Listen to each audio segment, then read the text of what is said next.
క్రీస్తునందు ప్రియమైనటువంటి సహోదరి సహోదరులారా, మన ప్రభువును రక్షకుడైన యేసుక్రీస్తు నామం పేరిట మీకు వందనములు తెలియజేస్తున్నాను. ఈ ఉదయకాల సమయంలో ప్రతిదినం దేవునితో అనే ఈ కార్యక్రమం ద్వారా ప్రతిరోజు కూడా మనము దేవుని సన్నిధిలో కొన్ని నిమిషాలు గడుపుతూ ఉన్నాం.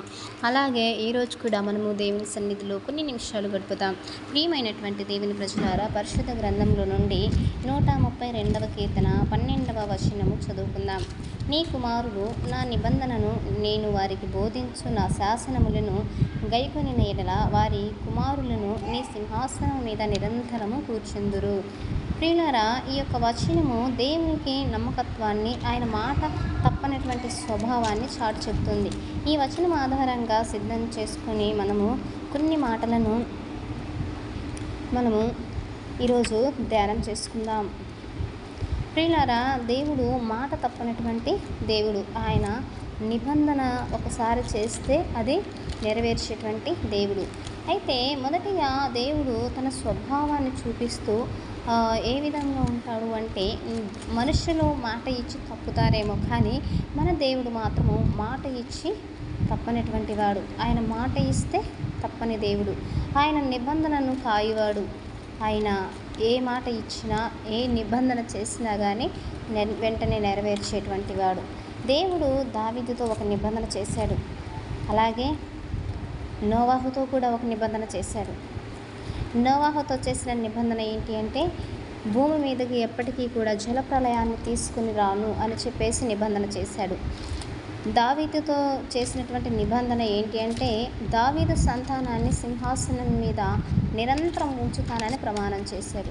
దేవుడు ఆ మాటలను ఎలా నిలబెట్టుకున్నాడో, దానికి మనము ఎలా లోబడాలో ఈ యొక్క వచనమే మనకు చూపిస్తూ ఉంది. చదువుదాము. నీ కుమారులు నా నిబంధనను గైకొనిన ఎడల వారి కుమారులను నీ సింహాసనము మీద నిరంతరం కూర్చుందురు అంటూ మనము చదువుకుంటూ ఉన్నాం. దేవుడు నిబంధన చేయవాడు, మాట తప్పనటువంటి వాడుగా మనకు కనపడుతూ ఉన్నాడు. ఆయన మార్పు లేనటువంటి వాగ్దానం ఇచ్చాడు. దేవుడు దావీదుకు ఇచ్చినటువంటి మాట ప్రకారము ఆయన వంశంలోనే లోక రక్షకుడైనటువంటి యేసుక్రీస్తు జన్మించారు. యేసు రాజులకు రాజుగా నిరంతరము పాలించే సింహాసనాసీనుడుగా ఉన్నారు. ఆయన నమ్మకత్వము మానవులు బలహీనులైనప్పటికీ కూడా దేవుడు తన వైపు నుండి చేసినటువంటి వాగ్దానాన్ని మర్చిపోడు. ఆయన యుగయుగములు మాట తప్పనటువంటి దేవుడు. అయితే ప్రియులారా, దేవుని వాగ్దానానికి మనము విధేయత చూపించాలి.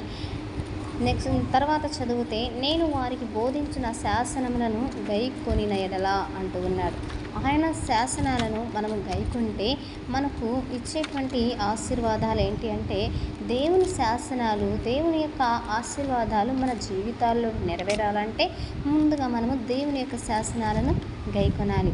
ఆయన బోధించేటువంటి వాక్యాన్ని మనము గైకొనాలి, పాటించాలి. శాసనాలను గైకొనాలి, విధులను, కట్టడలను అన్నింటినీ కూడా మనము గైకొనాలి. ఇక దేవుడు కేవలము ఆశీర్వదించేవాడు మాత్రమే కాదు, ఆయన మనకు బోధించేటువంటి గురువు కూడా. ఆయన మాట వినడము, దానికి లోబడడం అనేటువంటిది మన యొక్క బాధ్యత. మనము దేవుని మాటకు లోబడినప్పుడు ఆయన నమ్మకత్వాన్ని మన జీవితాల్లో రుచి చూస్తాము.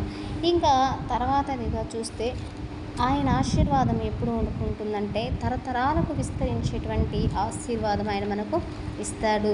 వారి కుమారులను నీ సింహాసనం మీద నిరంతరము కూర్చుందురు అని చెప్పేసి మనం చదువుతూ ఉన్నాం. ఈ యొక్క ఆశీర్వాదం ఏ విధంగా వస్తుందంటే, వంశపారంపర్యంగా ఆశీర్వాదం అనేటువంటిది వస్తుంది. మనము దేవునికి నమ్మకంగా ఉంటే ఆ ఆశీర్వాదము కేవలం మనతోనే ముగిసిపోదు. అది మన పిల్లలకు, వారి పిల్లలకు, తరతరాలకు విస్తరిస్తూ ఉంది. లోక సంబంధమైనటువంటి పదవులు, సింహాసనాలు మారిపోవచ్చు, కానీ దేవుని మాటకు లోబడి జీవించేటువంటి కుటుంబాల ఆత్మీయ స్థితి నిరంతరము స్థిరంగా ఉంటుంది. ఒక స్థిరమైనటువంటి పునాదిగా ఉంటుంది.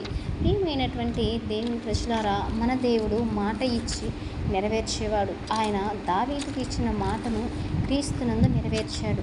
ఈరోజు దేవుడు మనతో చేసినటువంటి రక్షణ నిబంధనకు మనము నమ్మకంగా ఉంటూ ఉన్నామా? ఆయన శాసనాలను గైకుంటున్నామా?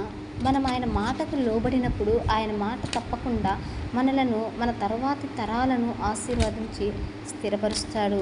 కాబట్టి మనము ఎప్పుడైతే ఆయన ఆజ్ఞలను పాటిస్తామో, ఆయన వాక్యాన్ని గైకొంటామో, ఆయన శాసనాలను, కట్టడలను, విధులను అన్నింటినీ మనము వింటామో, గైకొంటామో, అప్పుడు దేవుడు మన జీవితంలో ఆయన ఇచ్చినటువంటి మాటను నెరవేరుస్తాడు.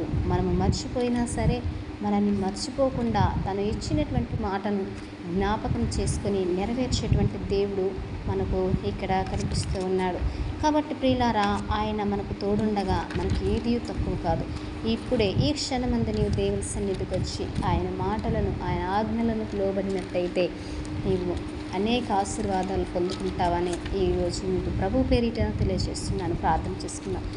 ప్రియమైనటువంటి దేవా, నీ పరిశుద్ధ పాదములకు వందనాలు, స్తోత్రములు దేవా. అయా, మాట తప్పని మా ప్రియ పరలోకపు తండ్రి, నీ నిబంధనను బట్టి మీకు స్తోత్రములు చెల్లిస్తున్నాము తండ్రి. దేవా, నీ శాసనములని, వాక్యాన్ని గైకొని మీ యొక్క ఆశీర్వాదాన్ని మా తరతరాలకు అందించేటువంటి కృపను మాకు దయచేయండి తండ్రి. నీవు దావీదుకు ఇచ్చినటువంటి నిబంధనను నెరవేర్చావు. అలాగే తండ్రి, మాట ఇచ్చి తప్పేటువంటి దేవుడు కాదు ప్రభువా. అయ్యా, ఏ విధంగా అయితే దావీదుతో నిబంధనను నెరవేర్చున్నావో అలాగే మా ప్రతి జీవితంలోనూ ప్రభువా మీరు ఇచ్చినటువంటి ప్రతి వాగ్దానాన్ని నెరవేర్చమని యేసయ్య నామమున అడుగుచున్నాను తండ్రి. ఆమేన్.